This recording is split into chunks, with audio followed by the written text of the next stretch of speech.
Have you ever forgotten your phone? When did you realise you'd forgotten it? I'm guessing you didn't just smack your forehead and exclaim "damn" apropos of nothing. The realisation probably didn't dawn on you spontaneously. More likely, you reached for your phone, pawing open your pocket or handbag, and were momentarily confused by it not being there. Then you did a mental restep of the morning's events. Shit. In my case, my phone's alarm woke me up as normal, but I realised the battery was lower than expected. It was a new phone, and it had this annoying habit of leaving applications running that drained the battery overnight. So, I put it on charge while I showered instead of into my bag like normal. It was a momentary slip from the routine, but that was all it took. Once in the shower, my brain got back into the routine it follows every morning, and that was it. Forgotten. This wasn't just me being clumsy. As I later researched, this is a recognised brain function. Your brain doesn't just work on one level, it works on many. Like, when you're walking somewhere, you think about your destination and avoiding hazards, but you don't need to think about keeping your legs moving properly. If you did, the entire world would turn into one massive, hilarious co-op cosplay. I wasn't thinking about regulating my breathing.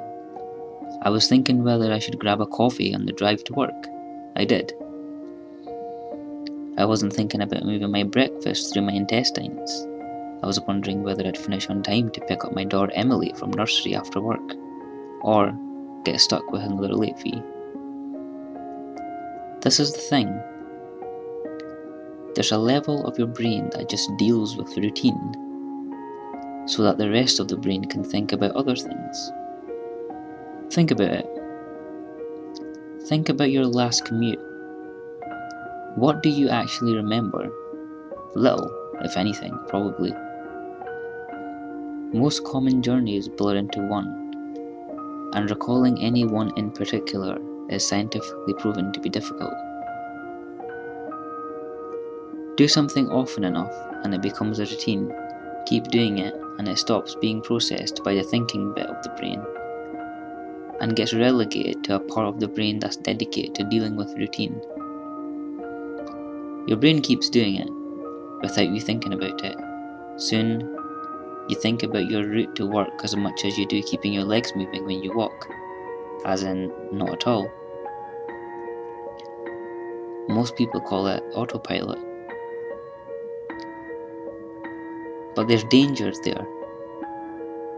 If you have a break in your routine, your ability to remember and account for the break is only as good as your ability to stop your brain going into routine mode.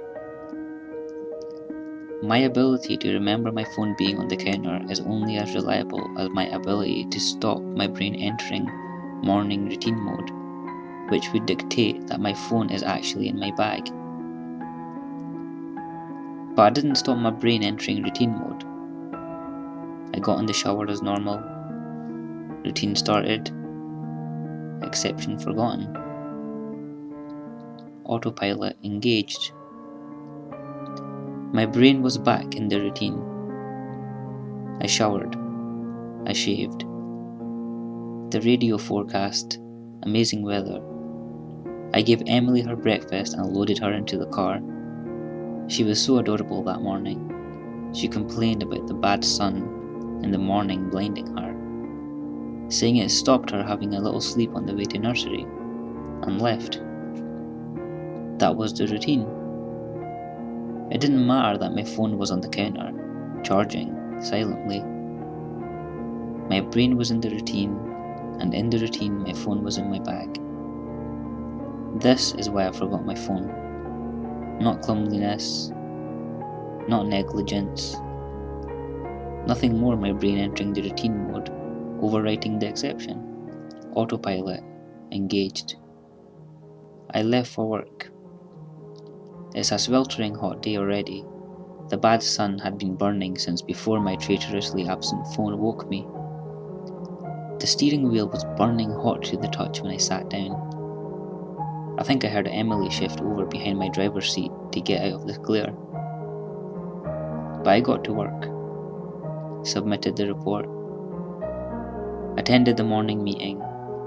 It's not until I took a quick coffee break and reached for my phone that the illusion shattered. I did a mental reset. I remembered the dying battery. I remembered putting it onto charge. I remember leaving it there. My phone was on the counter. Autopilot disengaged. Again, therein lies the danger. Until you have that moment, the moment you reach for your phone and shatter the illusion, that part of the brain is still in routine mode. It has no reason to question the facts of the routine. That's why it's a routine. Attrition of repetition. It's not as if anyone could say, "Why didn't you remember your phone? Didn't it occur to you? How could you forget? You must be negligent."